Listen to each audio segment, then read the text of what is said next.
TikTok compilation that might wake you up and change your reality. Let's go! Disclaimer: this video is for entertainment purposes only.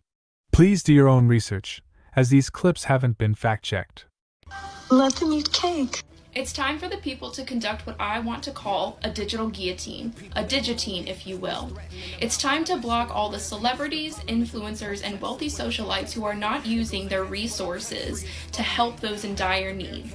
We gave them their platforms. It's time to take it back, take our views away, our likes, our comments, our money, by blocking them on all social media and digital platforms. And I think the first person that we should all focus on is Haley here. Haley Bailey, for your ignorant decision to attend the $75,000 ticket Met Gala and recite "Let them eat cake" while you have done nothing with your 10 million follower platform as people are starving and dying, we sentence you to the digitine. Vive la révolution.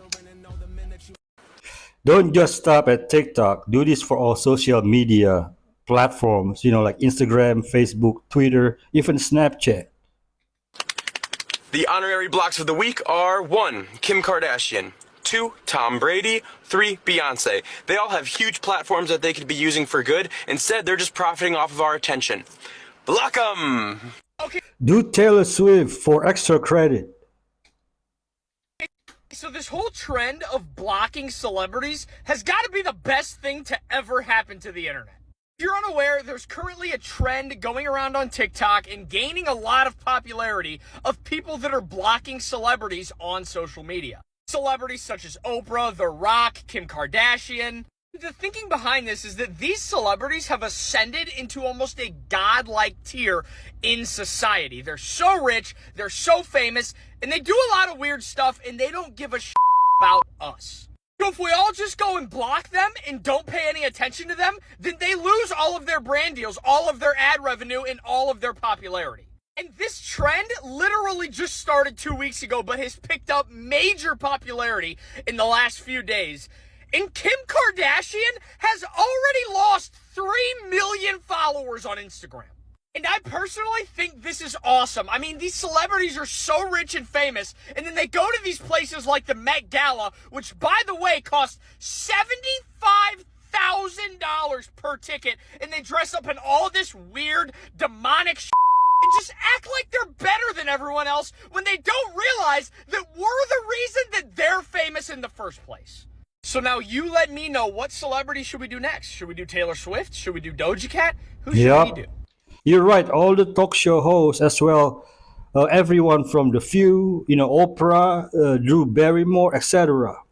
And if they're there, they did. Don't question it. Clock it. If you know, you know. People read the history of Nazi Germany. They always think they're Schindler. They always think that they're the person who would have saved Anne Frank in the Netherlands. They never read history as a perpetrator. I wouldn't have done that. It's like, did you watch people during the... In Canada, 30% of my neighbors were thrilled that they had the opportunity to inform on the people around them. Thrilled. They would have worn those for the rest of their life if the payoff would have been they could feel morally superior and informed. Jordan Peterson is one of the morally smartest people alive today. And funny thing about intelligent people, they only seem intelligent to other intelligent people.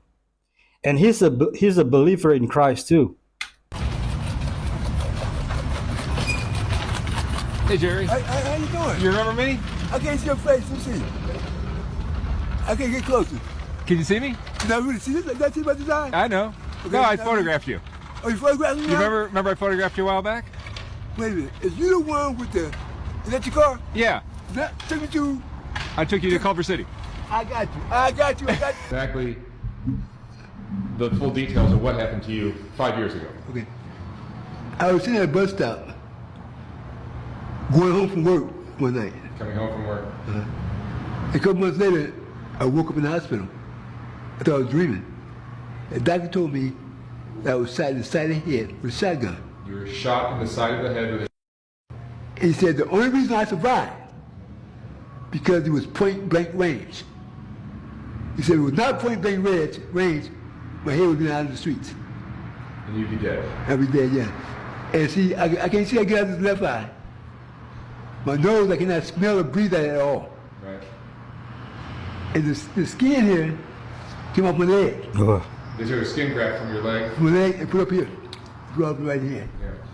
Yeah. That screw my head. I don't know if you can see this spot here. Let's see. This is spot right. This right here. Something right here. That spot right here. And then right up in here. Right.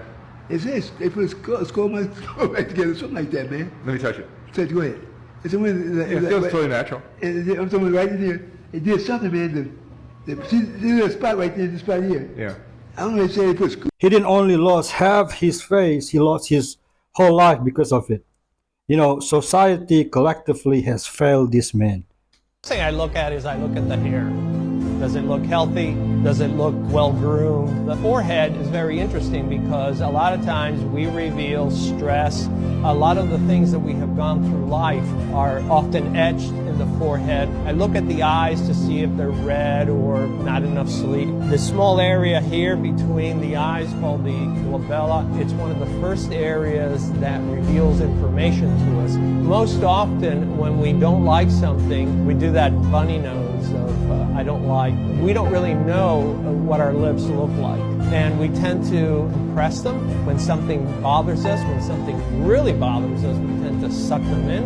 The mandibula and look at the cheeks. We may do something like this. We'll rub our tongue against the inside of the cheek. But when we try to hide it, then it tells me that this person is trying to do some perception management. And if they are, I want to know why. At the neck, I want to see if there's any head tilt, because head tilt, the person is more relaxed. The minute the head tilt goes away, there's usually some issue. The book is called The Dictionary of Body Language by Joe Navarro. All right, disclaimer, the following clip is disturbing. This is part 3 of our investigation where we're examining police photos and evidence from inside her home. From the evidence, here's a picture of their kitchen showing the fridge with 2 locks on it. She testified that he was on a hunger strike. Why would you lock up a fridge if he was on a hunger strike? She contradicted herself by saying that he was being sneaky and sneaking food, and there were a bunch of cans and wrappers. So, they started locking everything up. Now let's take a look inside. Do you think she had enough to share with him? I think it's okay if he snuck a few, but how much food does she have in this fridge? This is for her and her 3 boys who lived at her house, but she only fed Timothy bread or bread with hot sauce. Now this is the kitchen from the Zillow rental listing. They rented this place for $1,800 a month. That's the same fridge that came with the rental, right? This is it after she moved in, with 2 locks on the freezer and 2 locks on the refrigerator that you have to use a key to open. And then she instructed Paul to 2. Tempt him with a frozen pizza roll and be prepared to pull it away when he grabs for it to see if he will react, because she thought he was faking being a little larger when he was only 69 pounds, 15 years old, because she had starved him. How could she do that to her own flesh and blood? There's a lot more to it than starvation. That boy was truly tortured. The mother get life imprisonment without parole. The son get 30 years to life imprisonment. People, please do not post your children on TikTok or Facebook or anywhere. Please. There's a dark web out there, and they take your children's pictures and they feed it into the system, and they've got sick people, randomly just taking your children's pictures and doing weird shit with it. Please, people, do not post anything about your children on TikTok or on social media. It's getting to a point that we can't say we don't know anymore. We know these things, and we can't allow that to happen. So please, people, do not post your children on TikTok or anywhere on social media. It's really, it's getting ridiculous. It's crazy. Prophecy is power. What people don't know, people cannot ruin. God, please protect our kids. 3, 2, 1.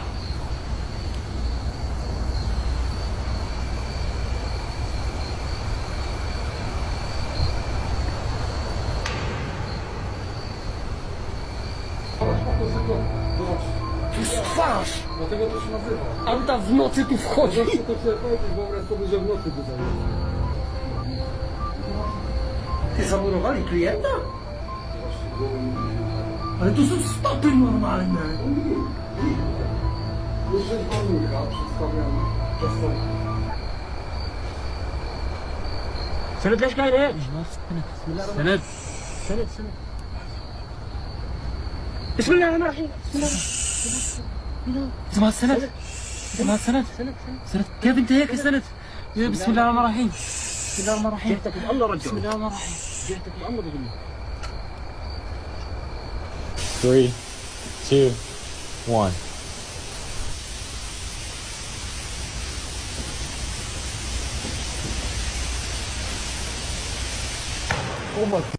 Did you all see how that rock just went sideways? You know, like it was being pulled into something. I don't know what to say anymore. I mean, just look at this. Just look at this. What on earth is going on? That is insane. Meanwhile, in America, it looks like this.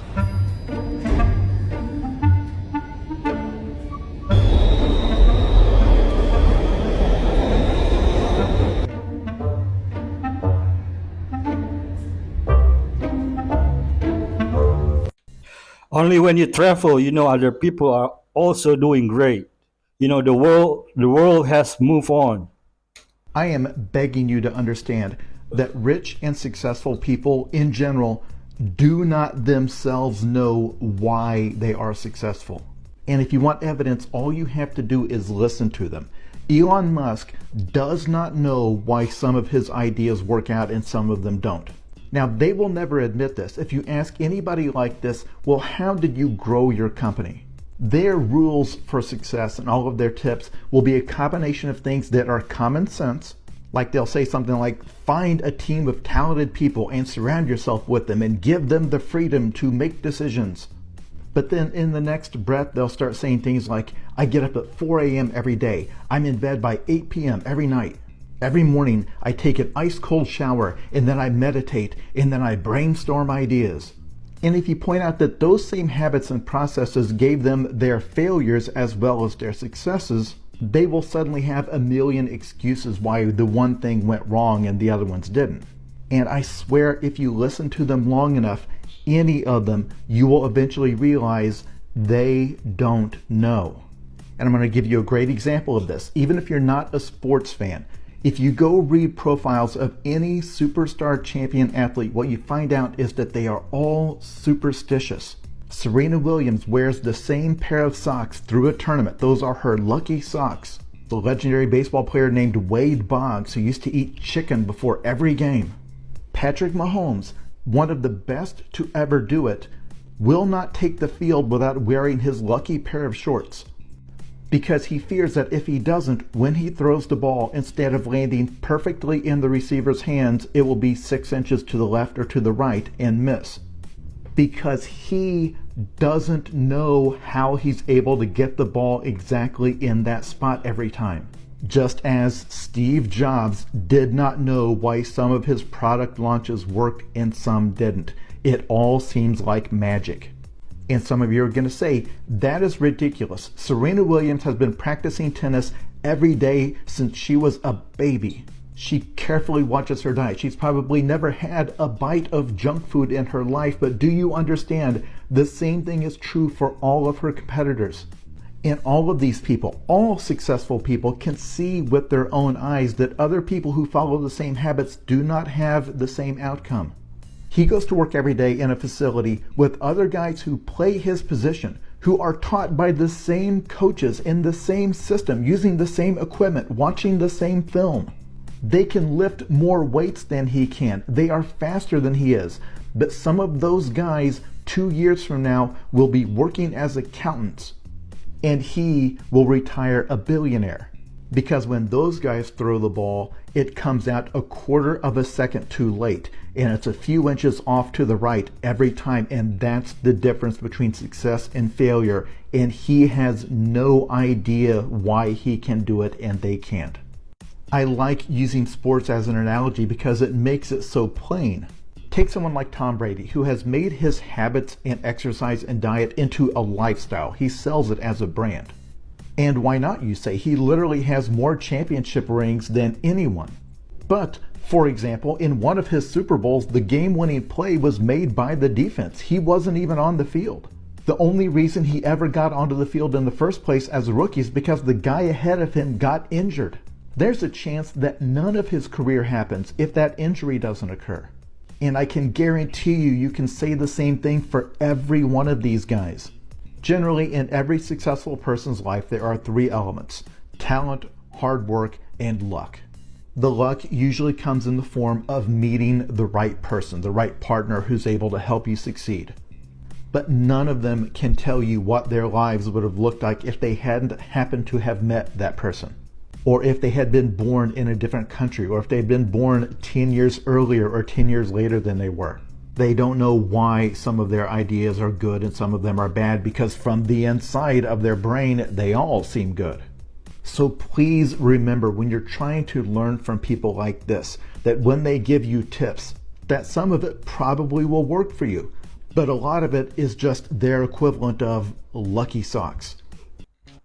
They succeed because they take risks, but come from wealth, so they can fail at multiple risks before finding a success. Average folks get just one shot. The rich get near infinite attempts. This video is going viral of a guy that built a beehive inside his own home. And it's actually pretty crazy. He built not only one entrance, but a second entrance as well. Bro's really trying to cut down on that honey bill. But look at the actual size of this thing.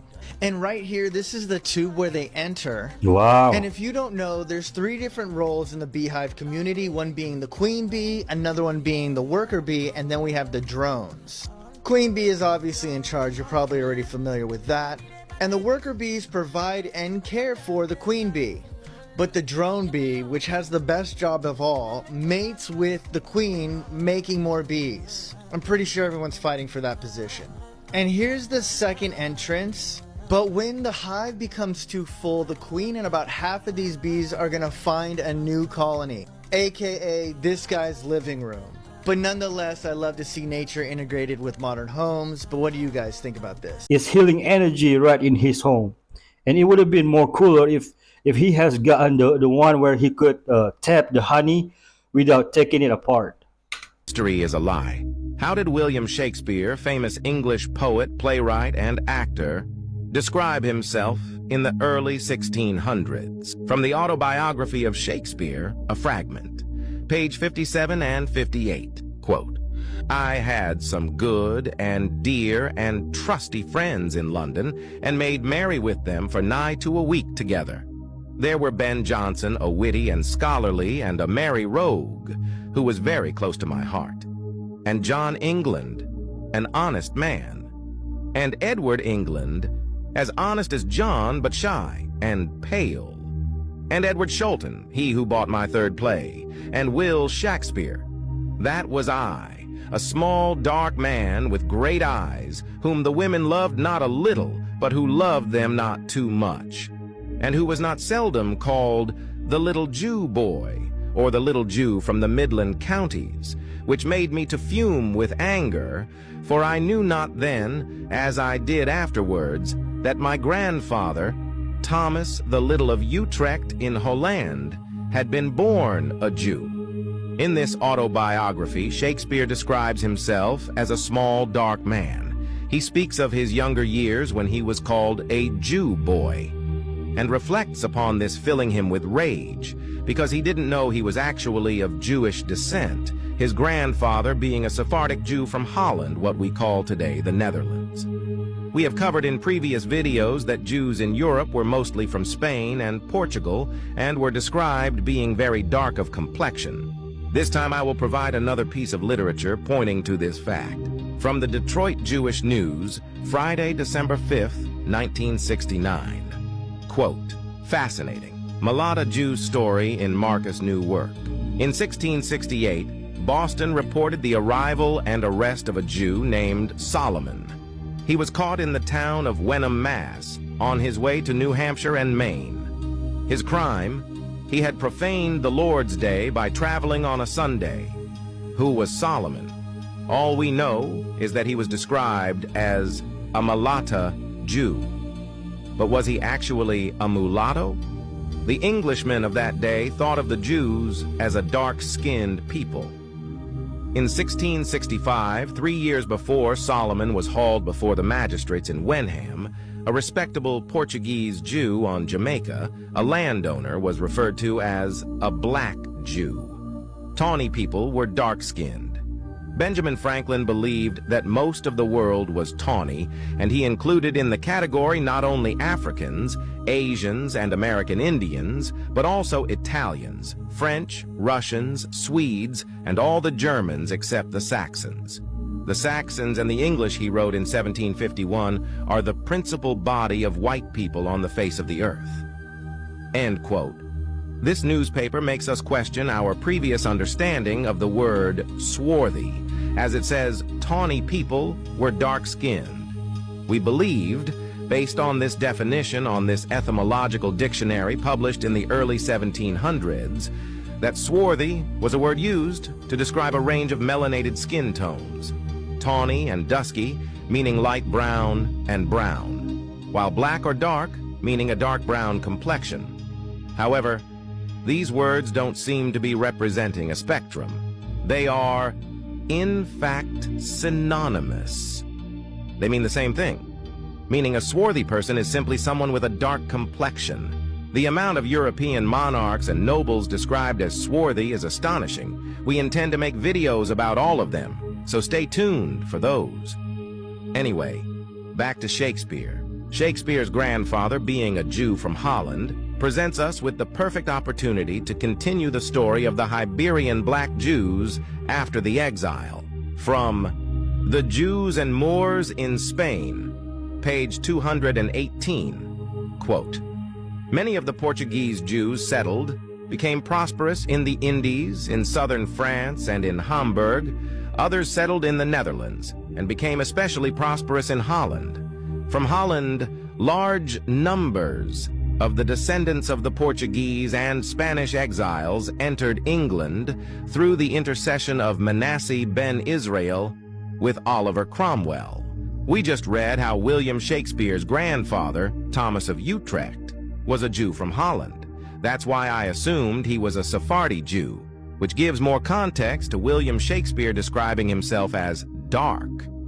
But it still doesn't explain why he used to get angry when he was nicknamed Jew Boy. The reason being a dark-complexioned Englishman would find it very offensive if he was called a Jew simply due to complexion, because it also implied they were not Christian. The comparison doesn't make it justice because it lacks the religious component, but in our times it would be like calling a Japanese person Chinese boy, simply because they have similar phenotypes. Like and share for more lost history. And that's why we say, This is wild and fascinating at the same time, but always take it with a grain of salt and conduct your own research, folks. Let me hear your opinion on this in the comment.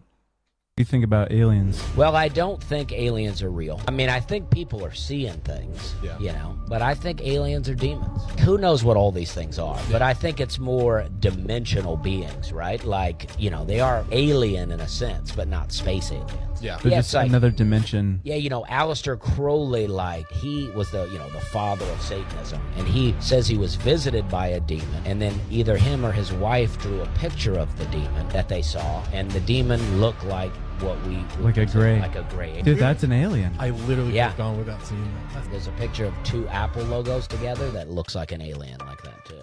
Oh, No way. trippy. Golly. And then they say, you know, like the Apple logo is the bitten apple, like the From forbidden Eden. fruit. What is that? The Rorschach test? Yeah, like what do you see? Like an ink Yeah. blot. Yeah, Oh, yeah. man. I Yeah, can't. I can't unsee the alien now. Yeah, if you look at that and you just see two apples next to each other, you've lived a good life. Your parents stayed together. Yeah. I agree. Aliens is demons. If you know, you know. Demons were called out and therefore cast out. But today, demons are hiding under the disguise of mental health. In Mark chapter 5, there was a man who was known to cry out day and night, and he would cut himself, and everyone in the town knew he was demon possessed. In Jesus' time, if there was someone who was hearing voices that was causing them to harm themselves or others, everyone knew they were possessed by a demon. But I wonder how many people today would look at Jesus and say, he's not demon possessed, that's crazy. He has been seen by a psychologist, he's been diagnosed by a health expert, and he's got schizophrenia, and they've put him on antipsychosis medications. You know what, Jesus, just leave it. Demons today are cheering because they are able to hide and they are able to operate under this disguise of mental health. They're saying, yes, yes, you dummies, keep calling it mental health so we can keep spreading evil. The Bondi stabber, he wasn't demonically driven, it was just mental health. The Muslim that stabbed Bishop Mamari, that wasn't demonically driven, it was just mental health. Christians, wake up and stop having an atheistic worldview. If you are a Christian and you call yourself a Christian, read your Bible and have a biblical worldview. If you like the truth and Christian content, be sure to hit that follow or subscribe for more. The deception is advanced by us trying to avoid the thought or idea of possessions instead of, casting the demons out. Jesus cast even fever out. Launched on February 19th, 2024, Project Aquatic was an opportunity for officers from 27 police services to come together and to identify and stop the abuse of 34 child victims. The goal was clear: to identify victims and to apprehend individuals who make, access, and distribute child sexual abuse material. Thanks to the project team's dedication and resolve, this enforcement action resulted in 64 individuals across Ontario facing a total of 348 charges. Together, we completed 129 investigations. Our team also seized 607 digital devices. We want names. How many of them are lawyers, doctors, politicians? It's amazing the things you can learn on TikTok, but not on the news. When you go to the supermarket, the next time you go to the supermarket, bro, everything that's in the middle of the supermarket has been created to destroy you, through our own ignorance, bro. So when you look at the ingredients say corn syrup on most of the stuff, right? That's the one of the top cancer-causing products, right? That actually lowered our lifespan, where we were able to live about 260 years old. Now it dropped down to 160 years old if you are on a full alkaline diet, right? And you're living by the laws of the land. So we had to build these pyramids because they were actually, and this isn't prophecy, trying to get back to their dimension or whatever, because they're stuck here. That's when you get the whole book of Enoch and them trying to use Enoch to be an adversary for them or kind of talk to God and, hey, let us back in. But he denied that clemency. They were bound, it says, in the coldest desert area that would be found for or under the Euphrates River. And those are areas that you can't go to. The majority of them, like Azazel and all them that fell upon Mount Hermon, they're on the Arctic Circle that surrounds the earth. It's about a 200-foot ice wall. That's why you can't go there. They use a form of energy that supposedly is not known to us, but how they use the center of the earth is it's called magnetite. There are 4 big mountains of magnetite.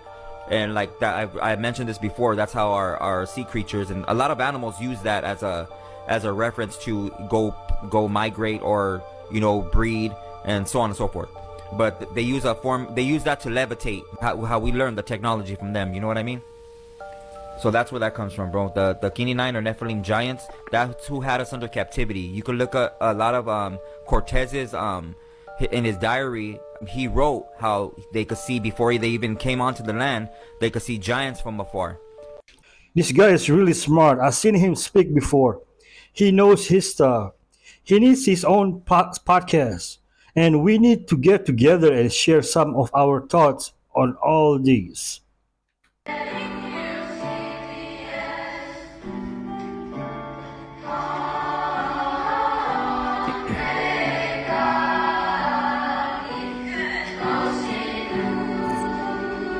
The woman you just saw in that video leading the class, 26-year-old Reagan Gray, turned out to be a pedophile. Just last month, Reagan was arrested for having an inappropriate relationship with one of the 15-year-olds that she was in charge of at her church. At the time of the abuse, Reagan was teaching at the Little Rock Christian Academy and volunteered for her church Emmanuel Baptist student ministry. So basically, Reagan tried her hardest to work around as many children as possible. Who knows what kind of horrific thoughts were running through her mind at all times when she was around these kids. Reagan, before her arrest, was a woman of God, someone who devoted her life to living a pure, holy life. But in 2020, the parents of a student allegedly found text messages between his teacher and himself. Keep in mind, he was a minor. They confronted Reagan about it. She said she would cut off all communication with the kid, and she insisted that it had never been physical. However, in a counseling session in 2023, Gray herself admitted that the relationship had been physical and sexual. And after she ratted on herself, an arrest affidavit was secured, and she was eventually arrested. Now, the teenage victim would actually state that Reagan would send him naughty photographs every single day while they were communicating. They also said that they kept their activity to only stuff using the mouth because she said that she and the student needed to stay pure, which is just disgusting. But this church has had a lot of scandals this year. The same church in March of this year revealed that the children's former assistant children's program director, a man named Patrick Stephen Miller, had had an inappropriate relationship with 2 young girls, and he had assaulted them while they were inside of the church. Hopefully the legal system hands this woman a punishment that goes along with the severity of this crime. But in America, you really never know. She'll probably get 2 years and be out on the street again to victimize more young children.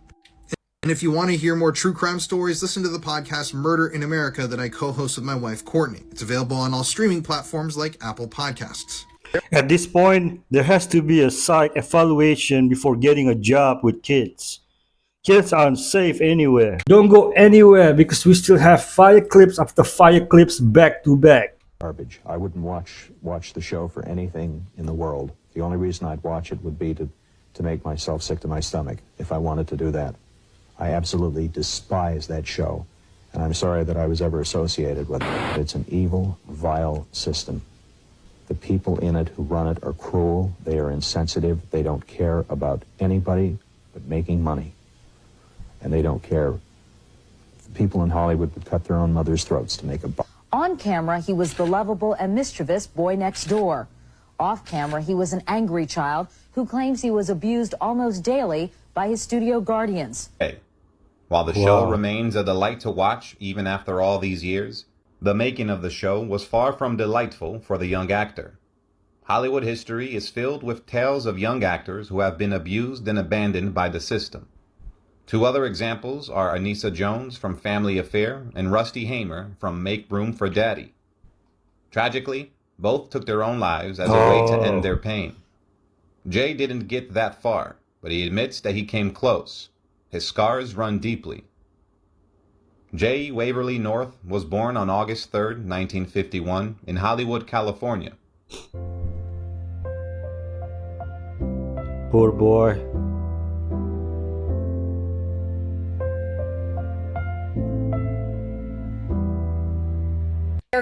Everyone owes Corey Feldman an apology, and this panda eye thing has disturbed me so much. The fact that it's right there every time. Going through a mass awakening on this planet right now. Millions of people are waking up and realizing that we've been lied to our entire lives. A big part of that process as well is the realization that our history has been rewritten. We were not taught the story of creation. We were all taught some form of Big Bang theory, evolutionary theory, some form of everything came from nothing.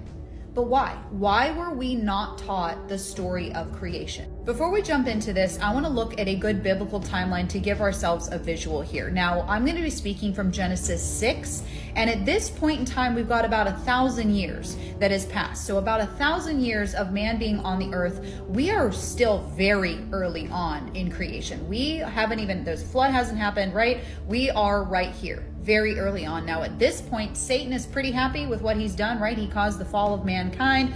Cain killed Abel. He's got some major sinning going on. He knows though that at some point, God is going to send a savior that is to be born of a woman. So in his head, he has to do something to prevent that, right? He has to do something to mankind to prevent the Savior being born of a woman. So let's look at what he does. It's very important to remember that when Satan fell from heaven, he brought a third of the angels with him. So that created fallen angels on earth. These were angels that were now worshiping and following Satan. Now let's go to scripture, see what Satan did. This is Genesis 6. It says, "Now it happened when men began to multiply on the face of the land and daughters were born to them, that the sons of God saw that the daughters of men were beautiful and desirable." So what is happening here? These sons of God are the fallen angels that left heaven and chose to follow Satan. So we have demonic angels that are on the earth and they're attracted to the women that are being born. They're wanting to take them for themselves. Further down it says, "There were Nephilim, men of stature, notorious men on the earth in those days and also afterwards." When we look at the origin of Nephilim, it means fallen ones or giants. So we have a very clear picture about what is going on here. These Nephilim are being born onto the earth because these fallen angels were sleeping with the women. So let's go back to the scripture, sum this all up. There were Nephilim on the earth in those days and also afterward when the sons of God lived with the daughters of men and they gave birth to their children. So final picture here, we have these fallen angels, these demonic angels that are following Satan. They're sleeping with the women. They're giving birth to literal hybrid humans. So very early on in creation, we already have hybrid human giants, these demonic angel giant things that are walking the earth, these hybrid humans that are now walking the earth, and they do not have good intentions. Now let's go to part 2 because we're just getting started on this story. Yes, I thank God the veil has been lifted.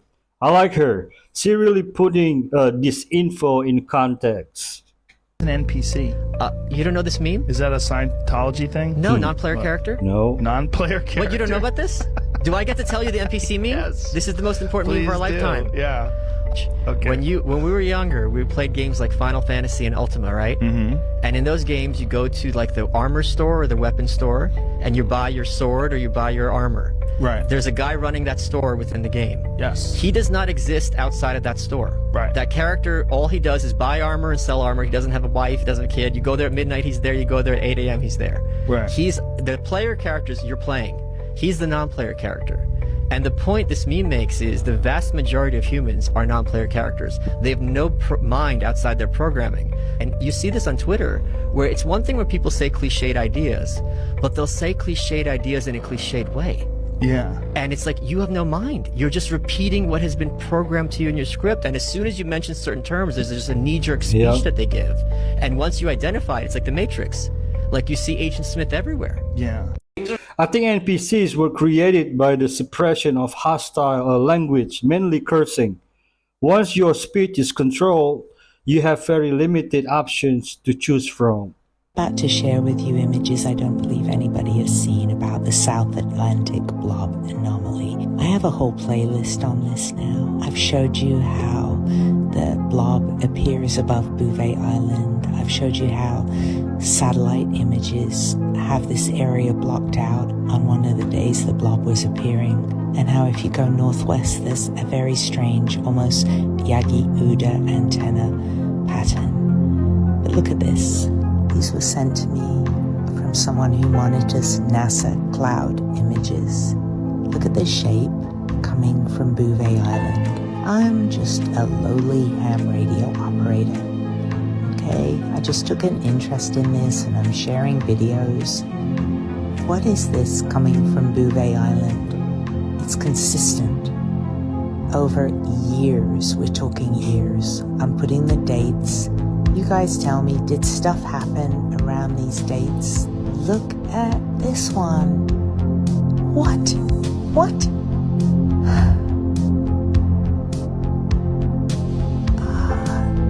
It's just... You guys tell me what you think of this. Please tell me there's a logical reason for this.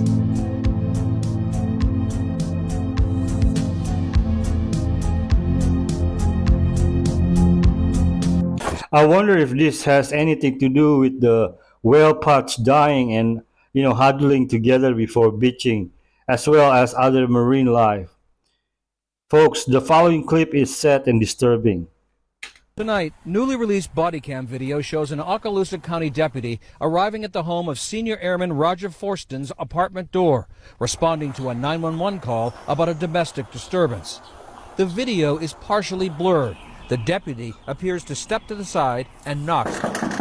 Seconds later, Forston opens the door holding a handgun at his side that was legally owned, according to his family. The deputy orders him to step back and then fires. Okaloosa County Sheriff Eric Aden says his department released the video to be transparent. I want to assure you that we are not hiding, covering up, or taking action that would result in a rush to judgment of Mr. Fortson or our deputy. Fortson's mother, Mika, says her son was FaceTiming with his girlfriend during the shooting. A portion of that FaceTime video, which appears to be after the shooting, was released by the family's attorney. Hey man, stay with us. Law enforcement can be heard talking about Fortson's injuries. The subtitles were added by CBS News. Yeah, he shot up. You got that 6 gunshot wounds? They just said, oh yeah, he shot up. He shot up. My baby was shot up. Fortson's family claims the deputy had no reason to go to his apartment. The sheriff says his deputy went to the apartment he was directed to. In other words, contradictory accounts. Lawyer Ben Crump represents the family. Roger was the best of us. He was the best America had to offer. And they stole his life. The very people who were supposed to protect and serve him took him away from Mika and their family. The investigator is now looking into this shooting. The deputy who pulled the trigger has been placed on administrative leave. Well, this it? Nora? Mark Strassman, thank you. This is incredibly sad. He should be fired and jailed. You know, that poor mama didn't deserve to get her baby taken like that. And the lady that made the call to the police and wasn't sure what apartment she called about, so she blurted out his apartment number, should be charged with something as well. Yeah. She's starting to get mad. Message to him. Leave me alone, please. Get a life, get a proper job. I am horrified at what you've done. And you will categorically be taking legal action. Absolutely, against both him and Netflix. You said your boyfriend's a lawyer, so this can be done. He's not doing it. No, I'm not doing it. Somebody else is. But have you doing instructed it. lawyers? We've instructed them in part, but we want to explore all the options out there. There are a number of people to sue. We can't all be in 10 courts all at once. So who else going to sue Netflix? The Daily Mail. Anyone that's saying this is true and harassing me, and she better sue everyone because we all saying it true. We have not had time to do everything. If the investigation, if you sue and there's discovery, and it turns out that 41,000 emails did come from a device belonging to you, how would you feel about that? I wouldn't be suing if I thought there were 41,000 emails out there. What? You understand how easy it is to find them. I understand completely. And that if they did exist, and you're categoric that they didn't, it would obviously. It wouldn't blow the whole case. It wouldn't blow the case against Netflix and it wouldn't blow the case against him. No, you might well have. They didn't use her name, so she won't get anything. Who had a problem? See, he was just elected as the president of a country called Senegal, but he didn't want to be the president. He just got out of jail. But he did it for his BFF. Let me explain. So Basil and Sonko go way back. They were slime. They worked as tax inspectors for the country of Senegal. They was calculating the numbers one day and they said, these numbers ain't adding up. So they go to the president. They said, President, he said, what's good? They said, hey man, we was doing the math. It just looked like some people are stealing money. The president said, that's strange. Let me help you with the calculations. 1 + 1 = shut your ass. Whoa, so they snitched in shocking detail. The president said, y'all fired. They said, that's fine. We finna get our get back. And they got their get back. Sonko said, I'm finna run for president. Basil, you got my back? Basil said, you ain't say nothing but a word. So Sonko runs, but he loses. The president said, stupid. Y'all only got 16% of the votes. The advisors went over. They said, sir, that's actually a lot for nobodies that just came into an election. The president said, what? They said, yeah, so next time they run, it's finna get wicked. The president said, nah, So these boys start climbing up in the election polls for the next cycle. Coincidentally, Sonko gets locked up on a very serious charge towards a woman. Now, Sonko claims, I didn't do it. This is politically motivated. That only makes people want to vote for Sonko more. The election day is getting closer. Things start to get hot. They said you need to do the trial before the election happens. They do the trial. Not guilty on all charges. He leaves jail.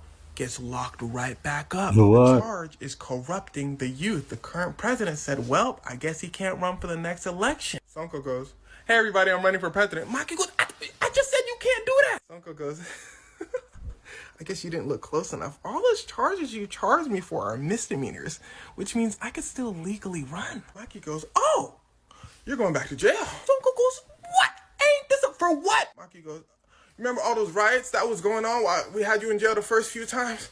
That's your fault. That's your, Sonko go, come on. He go, that's your fault. You going back to jail. But this time, the country explodes. Riots break out everywhere. They start looking like America. The other countries start turning their head. The president goes, I'll let y'all know if Sonko can run for the presidency. Sonko goes, oh, I'm not running. Sonko shocks the world by saying, I drop out. I'm not running anymore. You got it. The president goes, oh, well, okay, thank you. Sonko goes, psych, stupid, my best friend running. The president goes, slow down. Think about what you said. Sonko goes, you don't understand, do you? I don't want to be president. I want you not to be president. The president goes, oh, you petty. I dissolved your political party, so you can't run. He says he's running independent. All good. Don't even worry about it. The president goes, take him to jail too. Everybody go, come on, president. Go, no, it's done. He was making social media posts saying that the justice system is not good. That's an insurrection. Take him to jail. But since I know y'all finna be mad, I'm just gonna detain him. No charge. Sonko goes, oh, great. Since he's not charged, he can still run. The president goes, well, you didn't let me finish. I was going to say we're going to postpone the election since everything's a little confusing right now. The world goes, the big dictator. The president said, who said that? This ain't your problem. Senegalese courts, tell him. Senegalese courts said, choose an election date now, stupid. President goes, oh, the ops is coming in from all sides. Oh, they get released from jail, and Bassirou wins the presidency. But Bassirou's first act is an interesting one. He decides to perform an audit on Senegalese oil and gas. Let me let you in on a secret. See, the former president wasn't fighting this hard for nothing. This whole thing was about oil. Senegal had just recently found $1.7 billion worth of oil and $1.7 trillion worth of gas. Ooh.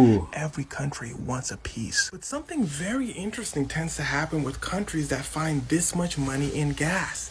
They stay poor because all of that money stays at the top. So instead of the money going to all the people, it goes to a few people. So I want you to keep an eye on Senegal's new young president because all that money can change a man. So let's see.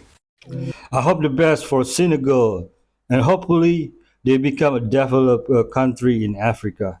But I've seen this story too many times. If Bashir does good for the Senegal's people, the West gonna call him a dictator and come get that oil.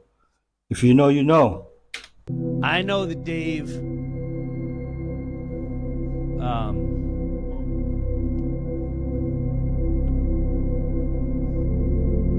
when Dave was visited, and that's up for him to tell that story. And that was my first real, like, what do you mean you were visited? And nobody talks about that. Everyone thinks he just ran away to Africa, and the man was offered $50 million. With the Dave thing, I'd be a blatant liar if I were to say 100% that's him. Okay, perfect. Because our communication ended. And when I say he stopped communicating with me when he came back.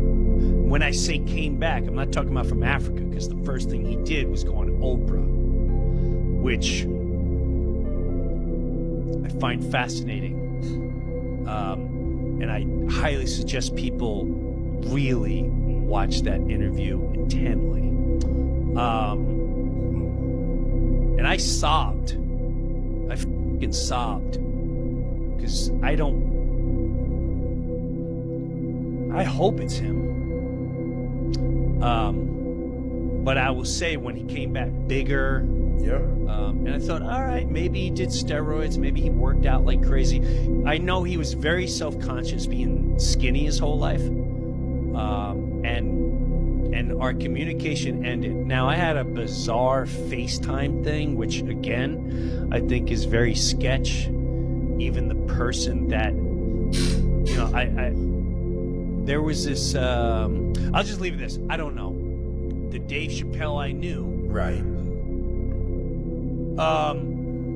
He was an incredible mentor and human being to be around. Because when we started filming Half Baked, what I learned more was not the movie and all that. That's nothing. The long conversations and deep spiritual, who controls the world? Why are agents in the industry called agents? Right. And why are they all from a certain descent? Why? And there's nothing wrong. They were just questions like, that is interesting. Why do they all? For those Jim knows a lot more, but he's choosing his words very carefully. He looks like he hasn't slept in 5 years. But let me know how you feel about this in the comment. For those of you familiar with this is an ancient symbol called Solomon's Key, or the Lesser Key of Solomon. Interestingly enough, it has this exact geometric angle. And when you overlay that ancient symbol with Wardenclyffe Tower, it fits like a glove. So I don't know if this is a coincidence, but it certainly seems as though this could have been a model for Tesla. Victor Schauberger's work. He was a master of what he calls implosion geometry or implosion physics.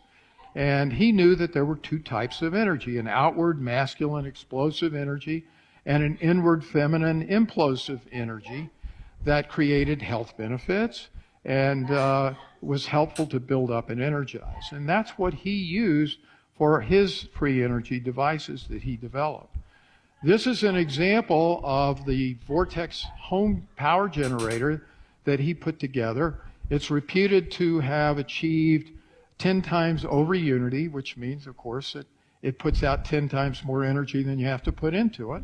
And sure enough, when you take the hood off of the device that Victor's holding in his hands on the left, and you look at the imploder, it has this very same geometry in it.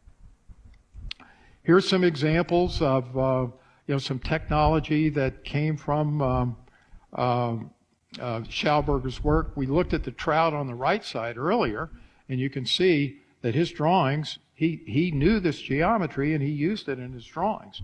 In the bottom right-hand corner, this is an example of some devices that he made to speed up the flow of water in pipes. And then in the center, we see a device called a repulse sign. And I'm not sure this was ever built, but the geometry is in that drawing as well. And on the left, we have pictures of the Heinkel, which is the first jet aircraft that was ever produced. And a lot of the designs were stolen from Schauberger. And sure enough, we find this geometry in the wings in Russia around 1980. And it talks about the use of the golden ratio and its impact on free energy development. So what Anatoly Akimov and his team found was that, and this is translated from Russian, so I've tried to retranslate it into better English, but the plane geometry of the physical vacuum or the ether is distorted or changed by means of macrobodies or objects of certain sizes and shapes. And thus, torsion fields of considerable strength can be created purely through form. And if the bodies have geometric dimensions which fulfill the golden section or the golden ratio, then they can play the role of concentrators of the spinor field or act as free energy generators. So this research is important. I'll get to it in a minute, but because this information you can't get it in the United States either. John Keely's work, any of you familiar with Keely's work from the 19th century? Okay. I don't know a lot about this, but I saw these diagrams. It looks like his water devices use this geometry, and he used this example of vortex mechanics. This is a diagram that comes from his drawings, and both of them use this geometry as well. So what happened to all of these technologies that use this geometric angle? Well, the Russian pyramid research was never allowed to be published in the West. Victor Schauberger was forced under duress to license his technology to American business interests. He was brought over here essentially under false pretenses, and that technology has never publicly resurfaced. Nikola Tesla's research was seized by the U.S. government upon his death. John Keely's work was likely sent to a group that he belonged to called the Theosophical Society for Safekeeping. And after his death, there were concerted efforts to discredit his work in the press. It's really interesting. But you know, the lesser key of Solomon is known to summon demons, and it's been practiced by wizards and witches. Let me know how you feel about this, folks.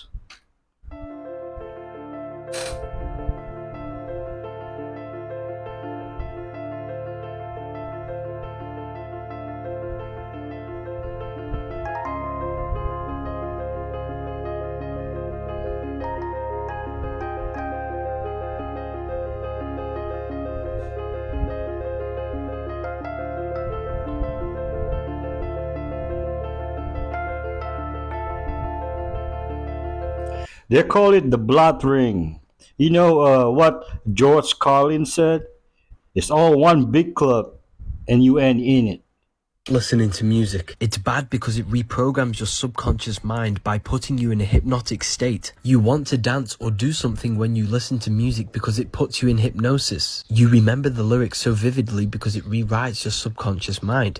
Every word they are saying in the song is molding and shaping your mind in some form or way. Why do you think you want to hurt someone when you listen to drill music, or want to dance hard when you listen to techno? You listen to music you literally cannot think because it's putting you in hypnosis. Spotify and Apple Music are all tuned to 440 Hz, which shuts down the right hemisphere of your brain because they do not want you thinking creatively or intuitionally. Music creates thought loops within your mind. This is why you feel nostalgia when you listen to an old song you used to listen when you were a child. The repetitive music and beats creates thought loops in your mind. In nature, nothing is repeating. Everything is constantly transforming. It's the same with your mind. Your mind should be constantly transforming to bigger and better things. Listen to music in 432 Hz or 528 Hz and make sure it has no demonic lyrics and no repetitive choruses.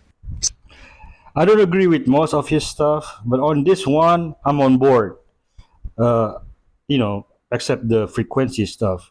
I only listen to praise music because it's good for my soul, and I also play the audio of Psalms 93 and 23 when I go to sleep. It lifts my spirit, and I wake up feeling happy and brave somehow. So you mentioned the Great Reset and Agenda 2030. Maybe it's just somebody who's watching this who maybe has never heard about it, or maybe they've just seen those words on the horizon a little bit. Can you explain it to them what that actually is? What does that actually look like? Right, of course. So the reason why I'm saying that these plans are part of that agenda is because it's even in the names. You know, they said we need to have this nitrogen crisis fixed before 2030.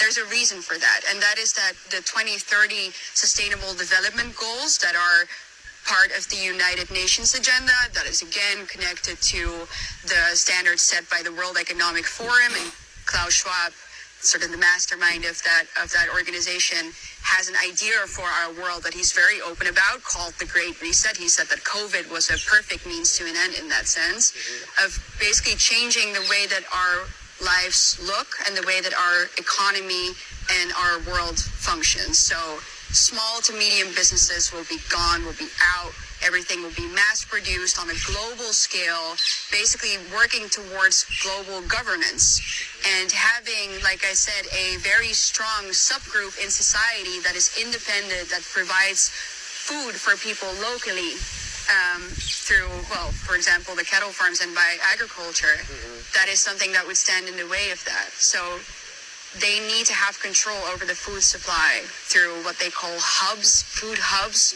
where food will be distributed, and they will say in an equal and fair manner that is good for the climate and that is good for the population. So they will use all of these nice pretexts. You can see that also on the 2030 Sustainable Development Goals. There are 30 goals where they use all sorts of nice words like distribution of wealth, the equality between the sexes, etc. And it all sounds really good, but if you see the way that they're trying to reach those so-called noble goals, it's always through more government control and governments that work together on a supranational level.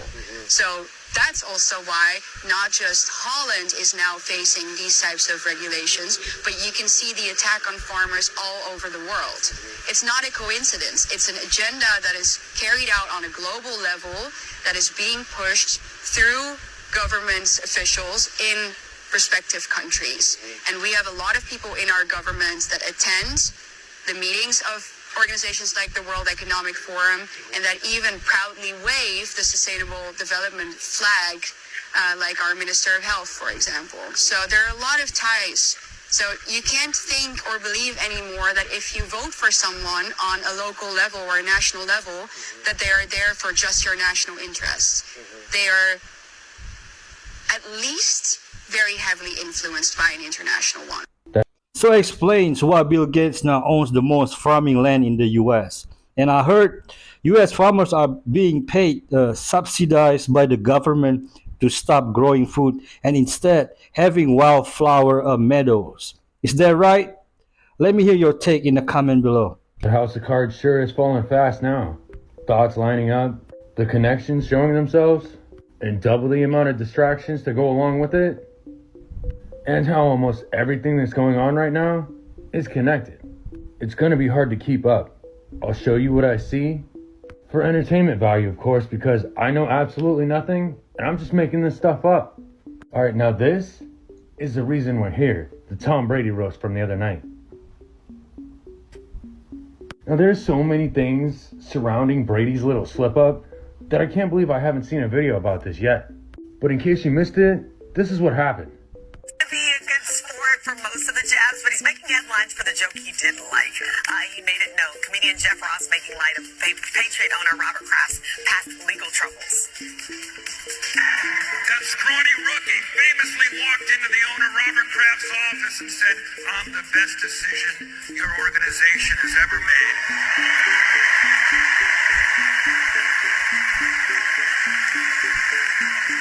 Would you like a massage? I love Robert Kraft.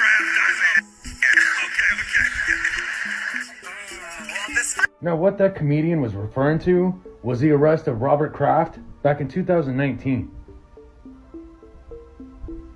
An embarrassing moment for Robert Kraft, the 77-year-old billionaire owner of the New England Patriots. Again, just to recap here, Jupiter Police announced today that he was charged with 2 counts of soliciting and another to commit prostitution. This is stemming from an 8-month investigation. Now naturally the charges were dropped from that case because the judge ruled that the surveillance tapes that came from the investigation were unusable. Alright, let's dig a little deeper. Now, Robert Kraft was independent director for Apollo Global. The same Apollo Global that had some serious ties to Epstein. Now, not only did Robert resign from Apollo Global because of the Epstein things, but in an interview with Epstein, Robert is who he said he wanted to be like. And just to make the whole thing worse, Epstein's lawyer is who he used in the massage parlor case. And since we're talking about Epstein, let me make this extremely relevant to the present day. Robert here has a certain group of friends he likes to hang out with. In fact, Robert and Meek Mill are pretty good friends. Not only did Robert Kraft visit Meek Mill in jail, but Meek and Jay-Z chipped in to buy Robert a Bentley for his birthday.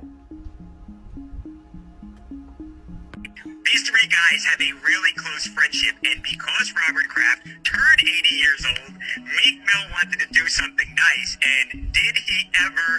Meek Mill gifted Robert Kraft a beautiful drop-top blue Bentley, and it was awesome.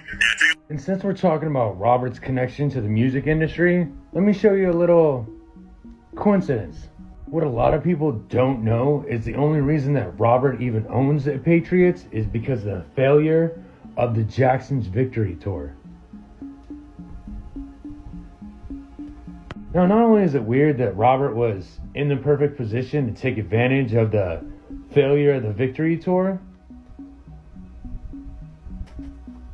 but Robert has just so happened to be on Clive Davis pre-Grammy VIP party pretty much since all that stuff happened. Interesting how that works. So not only was this dude a big fan of Diddy's, but he was also a big fan of old Donald here. Well, until he took office, then they didn't see eye to eye anymore. Another person Robert didn't see eye to eye with was old Putin here. President Vladimir Putin stole one of his Super Bowl rings. It happened during a visit to St. Petersburg in 2005. Kraft also says he was pressured into covering up the incident by the Bush White House. And the story is getting more attention just hours before Putin meets with President Obama. Old Kraft got put in his place on that one, didn't he? He said, why don't you show it to the president? And I showed it to him and he put it on and he sort of enjoyed it, so he kept it on. Alright, now I'm going to end this video here, just so it's not too long, because honestly, who knows if it's even going to stay up. But the part 2 to this will be the origins of Robert Kraft and his family bloodline, and his deep ties to places like Is Not Real, the Vatican, and even how his father-in-law was one of the reasons why Anne Frank was caught. If you're still here and interested in a part 2, let me know in the comments. But until then, stay safe. I like how he connect the dots, speaking like a true conspiracy theorist. If you know, you know. Fierce solar storm will hit Earth tonight, and it's expected to be the biggest in nearly 20 years. It could cause power issues, interrupt communications and navigation, and disrupt satellites. But on the brighter side of things, literally, you might see the northern lights as far south as Alabama. Also, apparently, the sunspot that caused this is so big that you can see it on the sun today if you have the appropriate eyewear. But the key thing being appropriate eyewear. Do not go out and raw dog the sun, y'all. But hey, follow to stay in the loop. Time to put 10 pounds of tin foil on my PC. Currently seeing is a wasp emerging out of a dead cockroach. Let me tell you something. That horror story of a creature is known as the Dementor wasp. It's actually a newly discovered and extremely rare species of wasp only found in Thailand. And yes, they get their name from the soul-sucking Dementor from Harry Potter, and for a good reason. What it does is it'll go find a cockroach and sting it multiple times. And their venom puts the cockroach into a zombie-like state with no free will. It can still move, but it's unable to control its own movements. The venom now controls its movements, so it's pretty much mind control. And then the zombie cockroach will literally walk itself into the wasp's nest. That's a supervillain if I've ever seen one, but it gets worse. Once the cockroach is in the nest, the wasp will lay one egg on the cockroach, and the larva from the egg will burrow inside the cockroach. And from there, it'll start eating the cockroach from the inside out, but it avoids the vital organs to keep it alive. And once the larva is ready to emerge, it'll eat the rest of the inside of the cockroach and then emerge from the cockroach like a shell. And that's what you saw in the opening clip. Talk about nightmares. As always, follow for more facts. They kill cockroaches, so they're cool with me. Alright folks, I'm going to end our video with this coming clip. Be kind to each other. If you haven't subscribed, please do. And don't forget to like or dislike so I can make better content. You can also buy me a coffee or support me on Patreon if you like. The links are in the description below. Thank you for watching. Peace. and God bless. Tell me something your mom doesn't know and I'll buy you whatever you want. I say the N-word harder. What? Not for no shoes, boy.